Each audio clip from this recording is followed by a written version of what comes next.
Hello दोस्तों, मैं आज आप लोगों के लिए बिहार बोर्ड 10th क्लास का सोशल साइंस का VVI क्वेश्चंस का 5वां सेट लेकर आया हूं।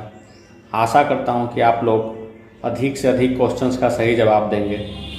तो चलिए बिना समय गवाए अपने क्वेश्चंस की ओर चलते हैं।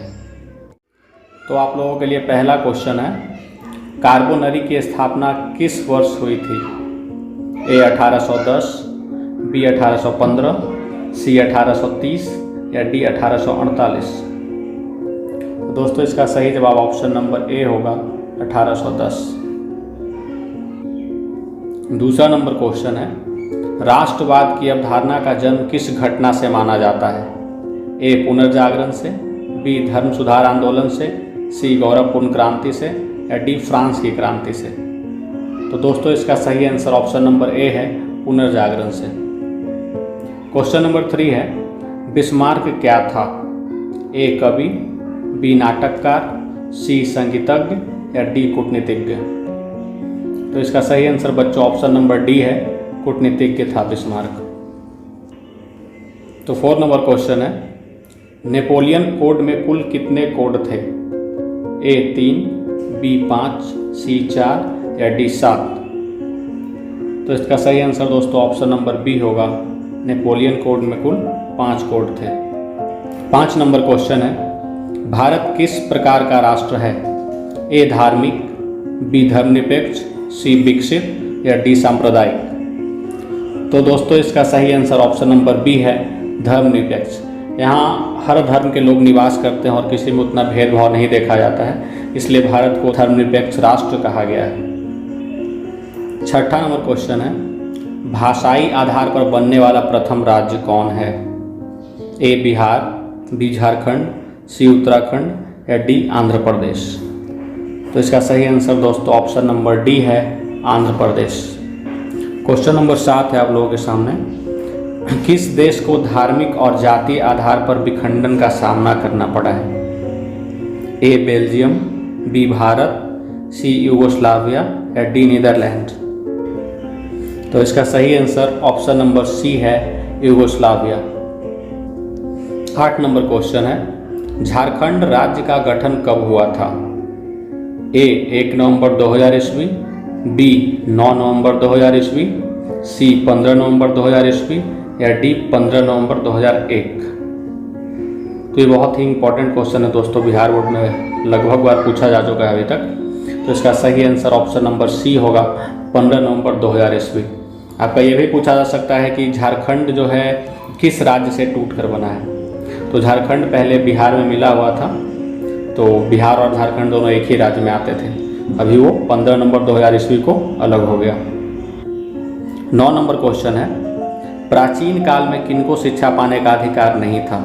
ए ब्राह्मणों को, बी क्षत्रिय को, सी राज परिवार को या डी शूद्रों को। तो इसमें आपका सही आंसर ऑप्शन नंबर डी है, शूद्र को। शूद्र लोग को बहुत ही पिछड़ा माना जाता था, उनसे बहुत लोग छुआछूत रखते थे, इसलिए प्राचीन काल में उनको शिक्षा का अधिकार नहीं दिया गया था। 10 नंबर क्वेश्चन है, बिहार का सबसे कम जनसंख्या वाला जिला कौन सा है? ए कैमूर, बी शेखपुरा, सी अरवल या डी शिवहर। तो आपका सही आंसर इसमें होगा ऑप्शन नंबर बी, शेखपुरा। दोस्तों कभी कभी ये भी पूछ सकता है आप लोगों से कि बिहार का सबसे अधिक जनसंख्या वाला जिला कौन है? तो ये आपको पता होना चाहिए कि बिहार की राजधानी पटना है और पटना जिला ही सर्वाधिक जनसंख्या के मामले में जाना जाता है। 11 नंबर क्वेश्चन है, भारत में पहला मानव विकास रिपोर्ट कब जारी हुआ? Option A 2002, B 2003, option C 2004 या डी 2005। तो इसका सही आंसर होगा ऑप्शन नंबर ए 2002। कभी कभी ये भी पूछा जा सकता है कि मानव विकास रिपोर्ट या मानव विकास सूचकांक क्या है?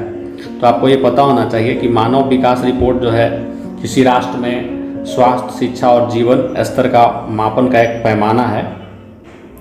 मानव विकास सूचकांक को एक सांख्यिकीय सूचकांक भी माना गया है, जिसमें जीवन प्रत्याशा, शिक्षा और आय सूचकांकों को शामिल किया गया है। इसी में आप लोगों को एक क्वेश्चन और पता होना चाहिए कि सबसे पहले मानव विकास सूचकांक किस देश के द्वारा जारी किया गया था? ये कि सबसे पहले संयुक्त राष्ट्र के द्वारा जारी किया गया था और साल 1990 में जारी किया गया था। तो चलिए अब चलते हैं अगले क्वेश्चन की ओर। क्वेश्चन नंबर 12 है, विकास के मामले में सबसे अग्रणी राज्य कौन है? यानी कौन सा ऐसा राज्य है जो सबसे तेजी से विकास किया है? ए केरल, बी गुजरात, सी पंजाब या डी बिहार? तो आपका ऑप्शन नंबर बी होगा गुजरात। क्वेश्चन नंबर 13 है, प्रथम पंचवर्षीय योजना कब शुरू की गई? ए 1948, बी 1950, सी 1951 या डी 1952? तो इसका सही आंसर ऑप्शन नंबर सी होगा 1951।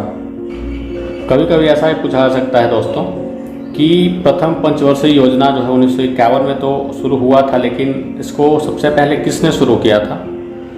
तो आपको बता दें कि प्रथम पंचवर्षीय योजना जो है भारत के प्रथम प्रधानमंत्री पंडित जवाहरलाल नेहरू के द्वारा शुरू किया गया था। याद रखिएगा आप लोग इस क्वेश्चन को, बहुत ही इंपॉर्टेंट है। 14 नंबर क्वेश्चन है, भारत का कौन सा आर्थिक क्षेत्र सबसे बड़ा है? ए प्राथमिक, बी द्वितीयक, सी तृतीयक या डी इनमें से कोई नहीं? इसका सही आंसर ऑप्शन नंबर सी होगा तृतीयक क्षेत्र। 15 नंबर क्वेश्चन है, नीति आयोग का अध्यक्ष कौन होता है? ए प्रधानमंत्री, बी राष्ट्रपति, सी मुख्यमंत्री या डी राज्यपाल?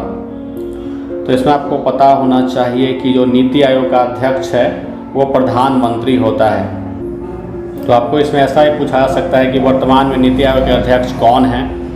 तो आपको तो पता ही है, भारत का प्रधानमंत्री भी नरेंद्र मोदी हैं, तो वही अभी नीति आयोग के अध्यक्ष माने जाएंगे। पहले नीति आयोग का नाम योजना आयोग था।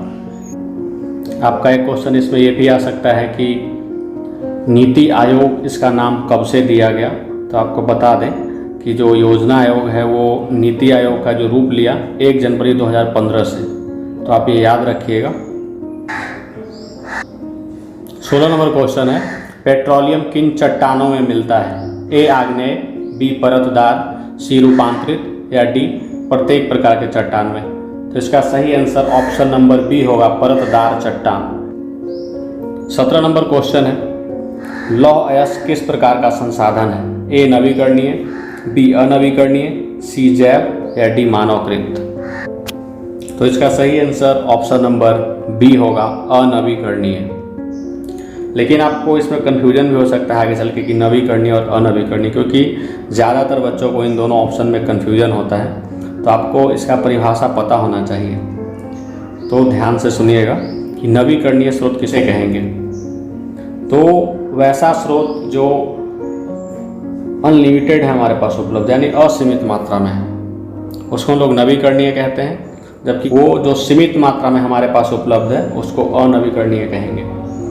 आपका सी नंबर है जैव। तो जैव संसाधन किसे कहते हैं? वैसा संसाधन जो जैविक रूप से प्राप्त है या जो जीव जंतु से प्राप्त हुआ है उसको जैव संसाधन। चौथा नंबर है मानवकृत। तो मानव के द्वारा बनाया गया संसाधन मानवकृत संसाधन कहलाता है।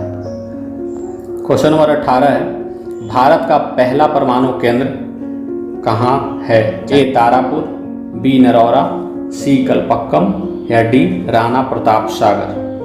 तो इसका सही आंसर ऑप्शन नंबर ए होगा तारापुर। क्वेश्चन नंबर 19 है, भूपटल के नीचे का वह स्थान जहां भूकंप का जन्म होता है क्या कहलाता है? ए भूकंप केंद्र, बी अधिकेंद्र, सी अनुकेंद्र या डी इनमें से सभी? तो ये तो बहुत आसान क्वेश्चन है बच्चों। इसका आंसर आपको पता होना चाहिए कि जहाँ से भूकंप का जन्म होता है उसको हम लोग भूकंप केंद्र के नाम से जानते हैं, इसलिए आपका ऑप्शन नंबर ए सही होगा। क्वेश्चन नंबर 20 है, निम्न में कौन प्राकृतिक आपदा नहीं है? ए बाढ़, बी सूखा, सी रेल दुर्घटना या डी भूकंप? प्राकृतिक आपदा नहीं है, गौर से पढ़िएगा क्वेश्चन को एग्जाम में। कभी कभी कन्फ्यूजन होता है और आप लोग नहीं को देख नहीं पाते वहाँ पे, और कौन प्राकृतिक आपदा है देख के सीधा कोई ऑप्शन मार के निकल जाते हैं एग्जामिनेशन हॉल से। तो ये सब आपको गौर से वहाँ पे देखना है। पहला नंबर है बाढ़, तो बाढ़ प्राकृतिक आपदा में आता है। सूखा, ये भी प्राकृतिक आपदा है। और भूकंप, ये भी प्राकृतिक आपदा है। जबकि रेल दुर्घटना जो है वो प्राकृतिक आपदा नहीं है। तो आपका ऑप्शन नंबर सी सही होगा।